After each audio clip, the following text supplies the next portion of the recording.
Selamat pagi rekan-rekan semua. Selamat berjumpa kembali di sesi kuliah online terakhir untuk mata kuliah akuntansi biaya, yaitu yang terkait dengan biaya kualitas.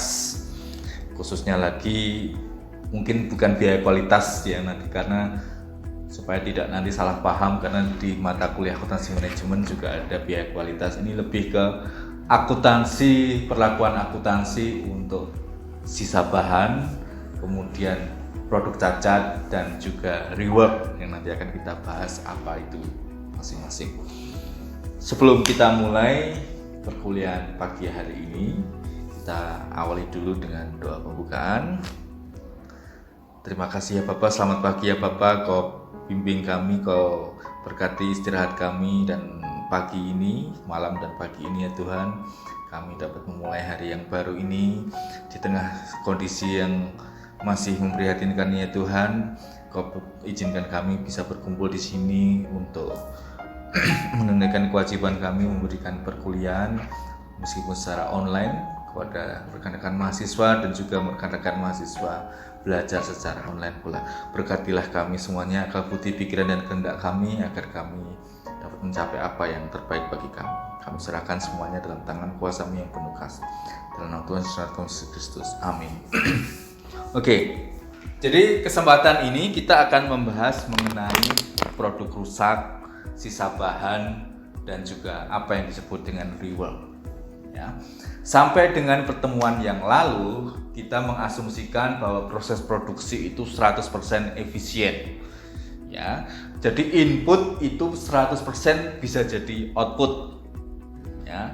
Tidak ada kesalahan teknis, tidak ada kesalahan human error atau kesalahan manusiawi, bahwa bahan itu 100% bisa jadi bahan baku, jadi output. Pada kenyataannya tidak seideal tersebut. Ya. Misalnya kita membuat baju, ya, baju anak atau baju ya, remaja, ya. Untuk setiap meter kainnya mungkin hanya butuh katakanlah 90 cm atau 95 cm, dan sisanya itu di pojok, tidak bisa dipakai untuk yang berikutnya, ya, sehingga harus kita buang misalnya. Atau misalnya kayu yang kita beli kayu gelondongan mau dijadikan mebel, kemudian sisa-sisanya kayunya itu misalnya masih sisa sekian kilo, pojok-pojoknya masih sisa karena kualitasnya rendah misalnya. Itu yang disebut dengan scrap, sisa bahan yang tidak bisa terpakai untuk proses produksi berikutnya. Ada juga yang disebut dengan spoilage, produk cacat atau produk rusak. Ya.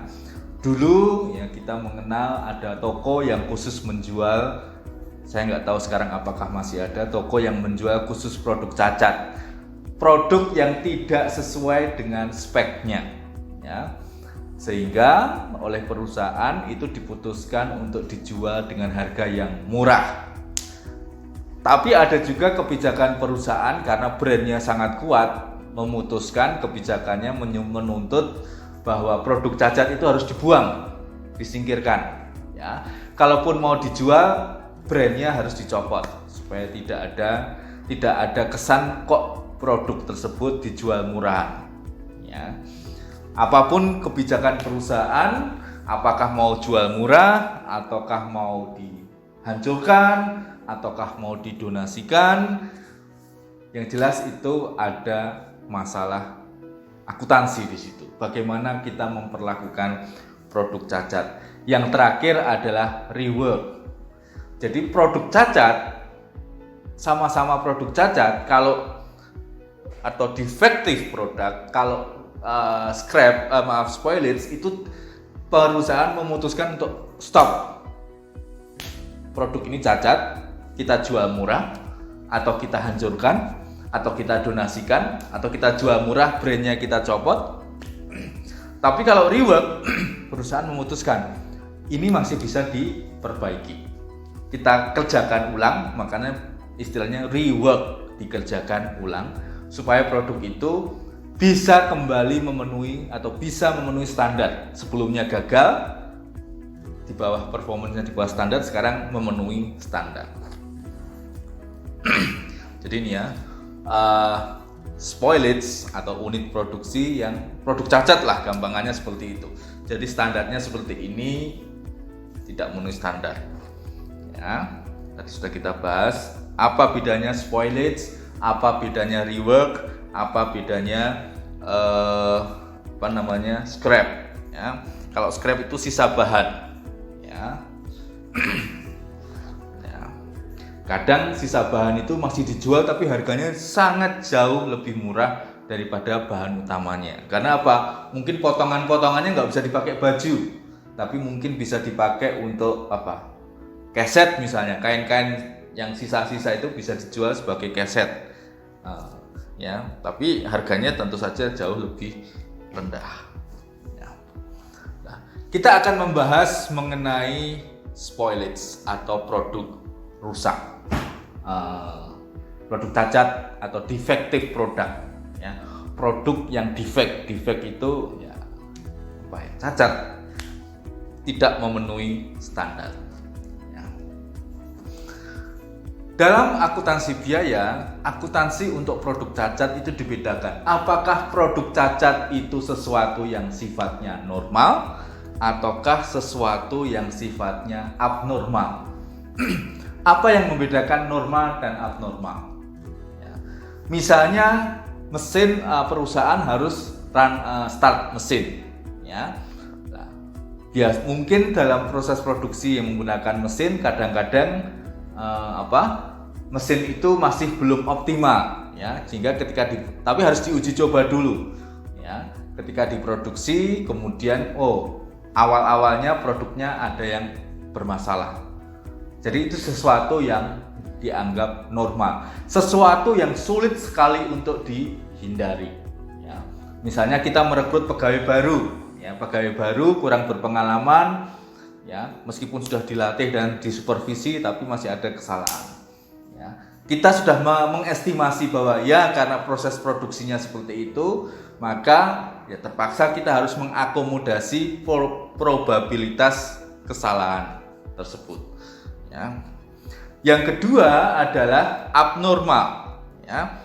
Nah, abnormal itu adalah produk cacat yang disebabkan bukan karena memang proses produksinya suka tidak suka ada cacat, tapi memang karena ada error di situ. Bisa technical error, bisa human error.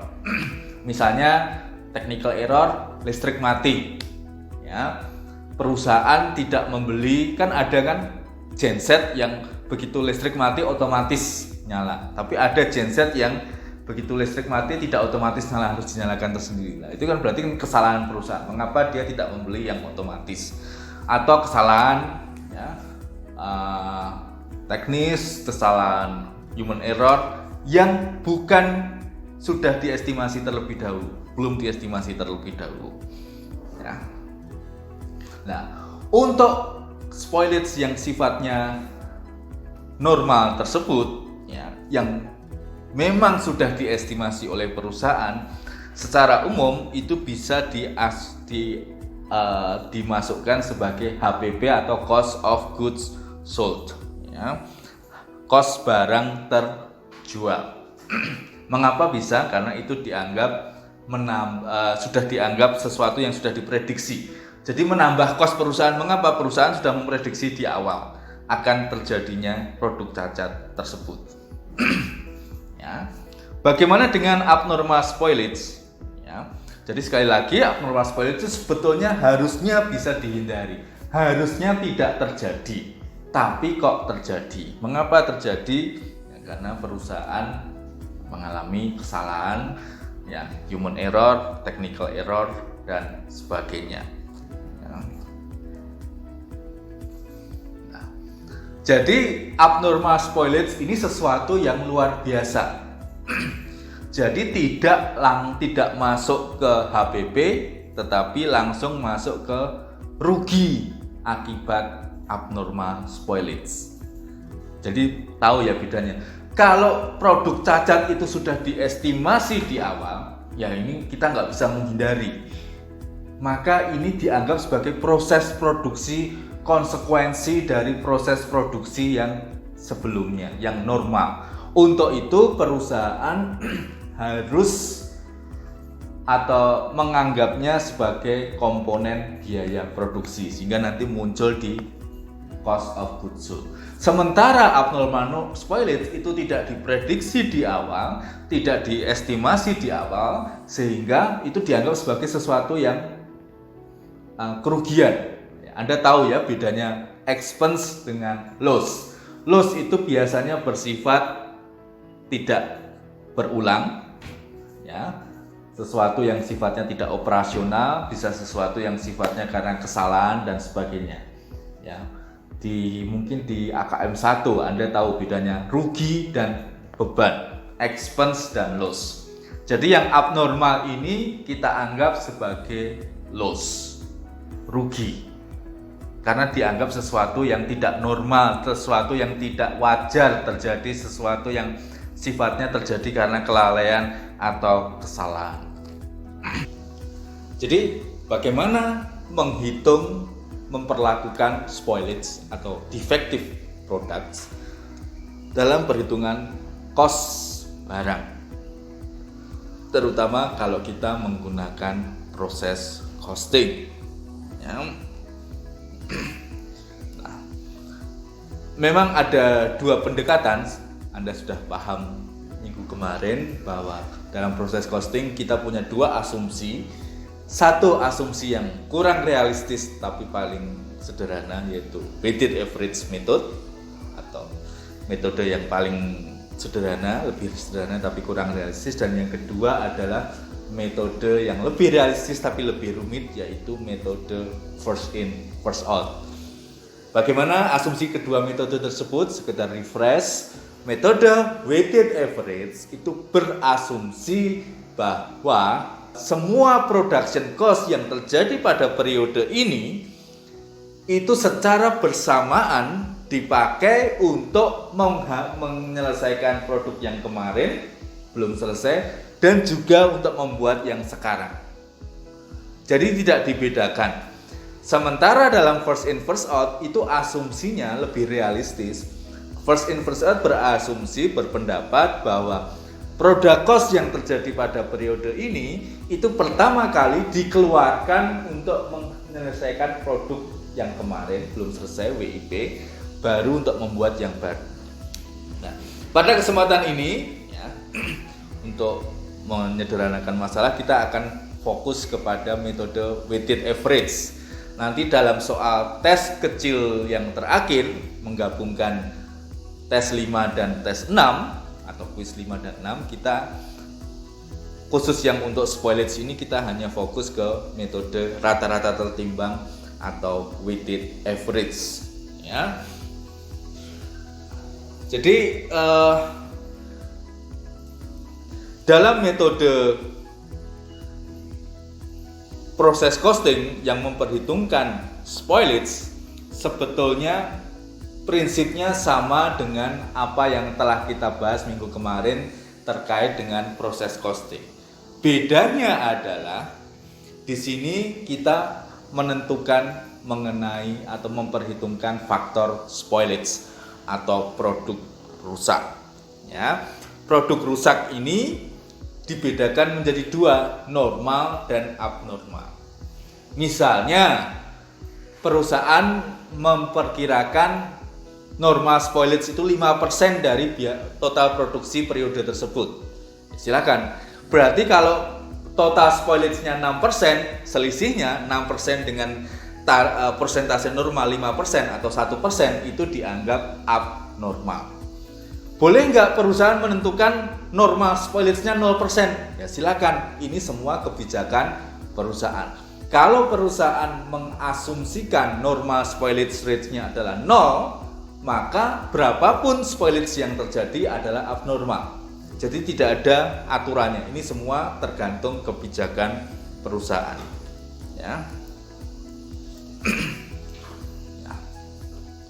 Langkah-langkah lain dari proses costing yang memperhitungkan spoilage itu relatif sama dengan apa yang kita bahas minggu yang kemarin. Kita memperhitungkan arus fisik, memperhitungkan unit ekivalen, memperhitungkan total biaya, menghitung cost per unit ekivalen, dan akhirnya menentukan membebankan cost tersebut ke HPP, barang dalam proses akhir periode, barang jadi akhir periode, dan juga ya 3 itu tadi ya, barang produk jadi, HPP, ya, work in process akhir periode, dan juga produk cacat.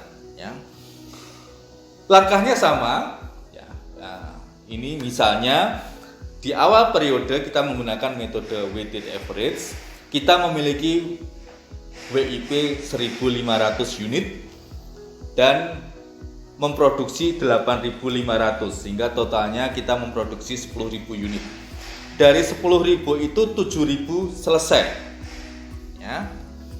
Dan diperkirakan, diestimasi normal spoilage-nya adalah 10% dari produk jadi. Berarti normal spoilage-nya adalah 700 unit. Kalau total spoilage-nya sampai 0 sampai 700 masih dianggap normal. Misalnya perusahaan ini total spoilage-nya 1000 unit.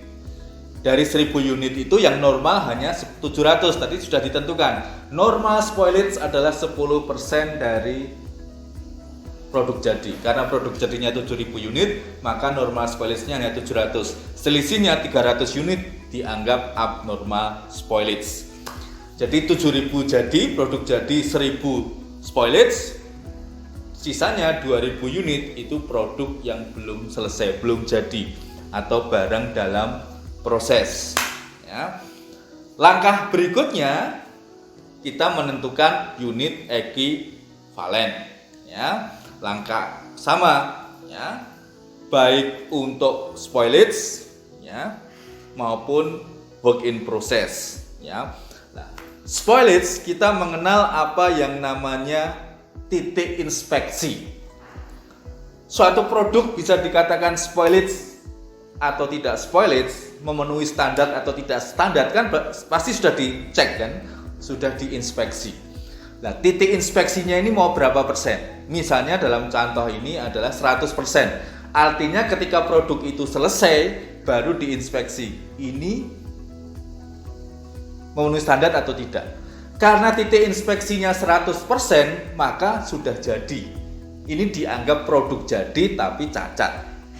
Maka tingkat penyelesaiannya dianggap 100%. Berbeda dengan work in process, minggu kemarin kita sudah membahas. Ini sama work in process. Ada isu mengenai tingkat penyelesaian. Jadi kalau spoilage, soalnya Anda harus cek dulu apakah tingkat penyelesaiannya 100%. Kalau tingkat penyelesaian, titik inspeksinya apakah 100%? Kalau 100% berarti itu bisa kita anggap produk jadi. Tingkat penyelesaiannya 100%. Tapi kalau titik inspeksinya kurang dari 100%, maka itu bisa kita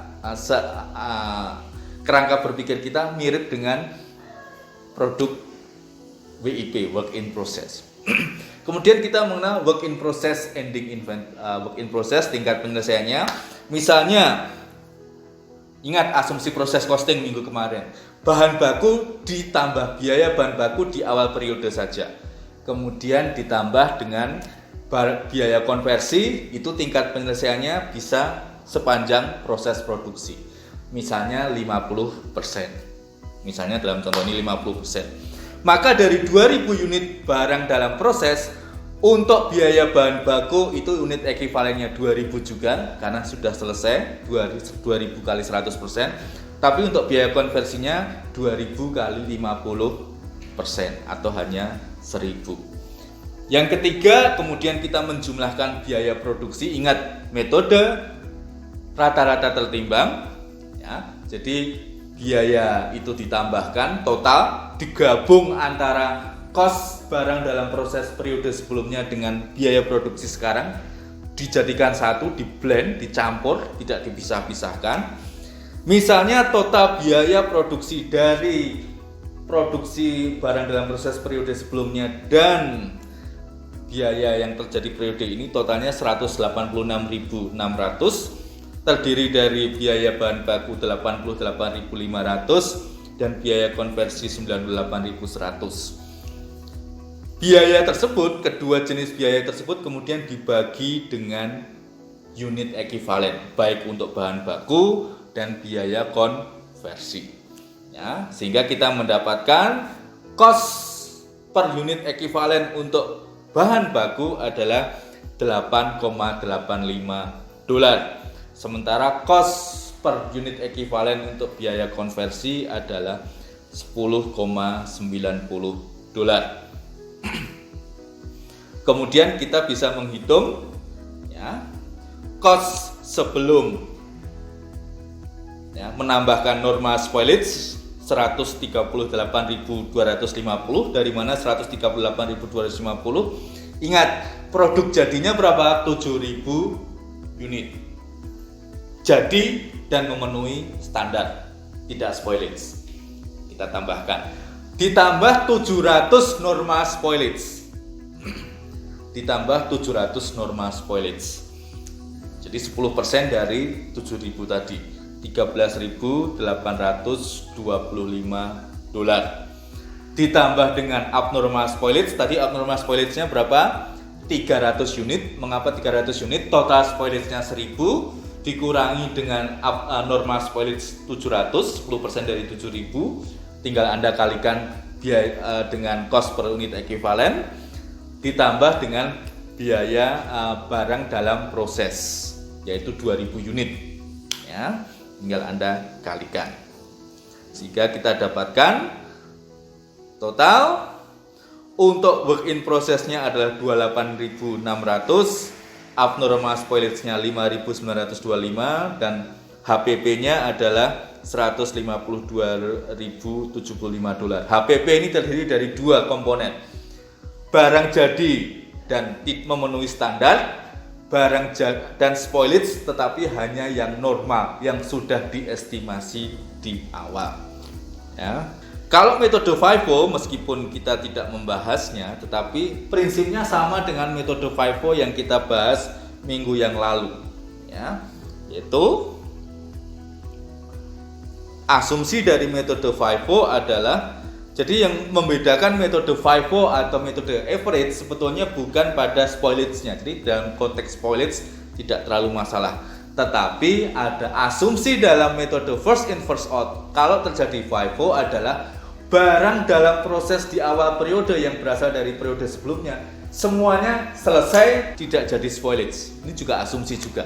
Jadi sekali lagi sebetulnya entah metode weighted average atau metode FIFO dalam kasus spoilage itu tidak terlalu menimbulkan masalah karena bukan berarti mudah, tapi dalam pengertian sebetulnya isu FIFO atau average itu hanya soal, bukan hanya ya, itu lebih ke fokusnya ke barang dalam proses periode sebelumnya. Dan FIFO dalam kasus ini pun juga punya asumsi. Asumsinya apa? Barang dalam proses awal periode yang berasal dari periode sebelumnya itu pun juga diasumsikan selesai semuanya di periode ini dan tidak ada yang cacat. Meskipun mungkin realitanya ada yang cacat. Jadi sekali lagi ini juga FIFO pun juga memiliki asumsi juga dalam kasus spoilage. Jadi pada kasus yang tadi, kalau kita menggunakan metode FIFO, yang berbeda hanya soal barang jadinya saja. Tadi kan 1.500 berasal dari barang dalam proses periode sebelumnya, dibuat 8.500, totalnya 10.000. Nah, 10.000 selesai 7.000 memenuhi standar, 1.000 itu spoilage, 2.000 barang dalam proses akhir periode. Dari 7.000 itu asumsi dari spoilage adalah 1.500 berasal dari barang dalam proses awal periode, 5.500 berasal dari barang yang dibuat periode ini dan selesai, 1.000 spoilage itu berasal dari barang yang dibuat periode ini dan selesai tapi tidak memenuhi standar, dan 2.000 itu berasal dari barang yang dibuat periode ini dan belum selesai. Jadi tidak mempengaruhi perlakuan soal spoilage. Tentu saja, tapi nanti perhitungan unit ekivalennya agak berbeda. Mengapa agak berbeda? Berbedanya bukan di spoilage-nya, tetapi dalam konteks barang dalam proses. Ingat minggu yang lalu, asumsi FIFO adalah barang dalam proses awal periode diselesaikan terlebih dahulu, baru bikin baru. Ya, seperti itu. Ya. Jadi kasusnya sama, 21.000 sama kasusnya, cuma sekarang untuk menghitung unit ekuivalennya, ya, kita tidak memperhitungkan barang dalam proses awal periode, kita hanya memperhitungkan penyelesaian yang masih diperlukan untuk menyelesaikan barang dalam proses awal periode. Karena barang dalam proses awal periode itu biaya bahan bakunya sudah 100%, maka penyelesaian yang masih dibutuhkan tinggal 0%. Tapi untuk biaya konversi, misalnya barang dalam proses awal periode itu tingkat penyelesaiannya 60%, maka dia masih butuh 40% tingkat penyelesaian. Ya. Nah, seperti itu. Ya. Sehingga unit ekuivalennya adalah 8.500 untuk biaya bahan baku dan 8.100 untuk biaya konversi. Kemudian kita memperhitungkan unit ekuivalen, cost per unit ekuivalen. Caranya adalah hanya biaya yang terjadi pada periode itu saja. Jadi tidak memperhitungkan cost dari barang dalam proses awal periode. Dibagi dengan unit ekuivalen, kita dapatkan cost per unit ekuivalennya adalah $9 untuk bahan baku dan $11 untuk barang dalam biaya konversi. Dan perlakuan selanjutnya sama, kita menghitung HPP, ya. HPP-nya berasal dari barang dalam proses awal periode ditambah biaya unit ekuivalen untuk periode ini menyelesaikan periode sebelumnya, ditambah dengan barang yang dibuat periode ini dan selesai, ya. Kemudian ditambah dengan normal spoilage, itu adalah cost barang jadi atau barang selesai. Kemudian diperhitungkan juga biaya abnormal spoilage dan barang dalam proses akhir periode, ya. Yang terakhir adalah kita membahas mengenai scrap atau sisa bahan, ya. Scrap itu adalah bahan yang tidak bisa terpakai lagi, ya. Karena mungkin produk yang kita buat itu speknya, ukurannya atau bentuknya agak unik sehingga terpaksa di pojok-pojoknya itu misalnya ada sisa bahan. Nah, seperti itu, ya. Dalam kasus scrap itu tidak dibedakan antara normal dan abnormal, ya. Karena apa? Tidak ada, scrap itu tidak dibebankan ke cost karena itu dianggap ya hilang saja, seperti itu. Scrap mungkin bisa dijual meskipun harganya jauh lebih murah, ya. Penjualan atas scrap itu bisa kita akui sebagai pendapatan tersendiri, satu akun tersendiri, ya. Kemudian juga scrap untuk semua pesanan itu juga bisa dibagi ke semua pesanan yang mengalaminya. Saya kira itu fokus untuk mata kuliah ini, untuk untuk kuliah kali ini.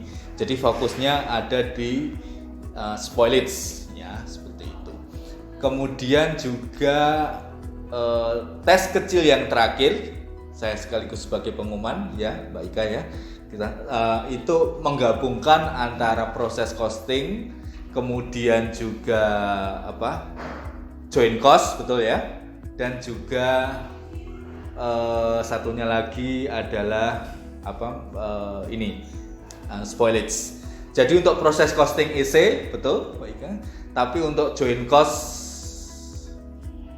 pilihan ganda aja, ya. Joint cost dan spoilage itu nanti pilihan ganda.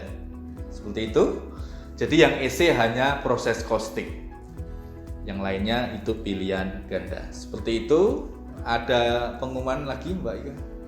Oke, terima kasih perhatiannya. Jadi terima kasih kita sudah bersama-sama selama sekitar 1 semester ini mempelajari akuntansi biaya. Ini bukanlah semester yang mudah bagi kita, baik karena materi mata kuliah ini, Tetapi terlebih lagi kondisi yang luar biasa yang terjadi dengan mata kuliah ini, terjadi dengan negara kita, dunia kita, adanya suatu endemi. Ya, kita berharap semoga semuanya kembali ke normal dan semoga ya kita semua selamat, ya, sehat, tidak ada kekurangan apapun dan bisa menyelesaikan semester ini, menyelesaikan studi kita, mencapai cita-cita kita dan kegiatan kita. Terima kasih dan selamat pagi.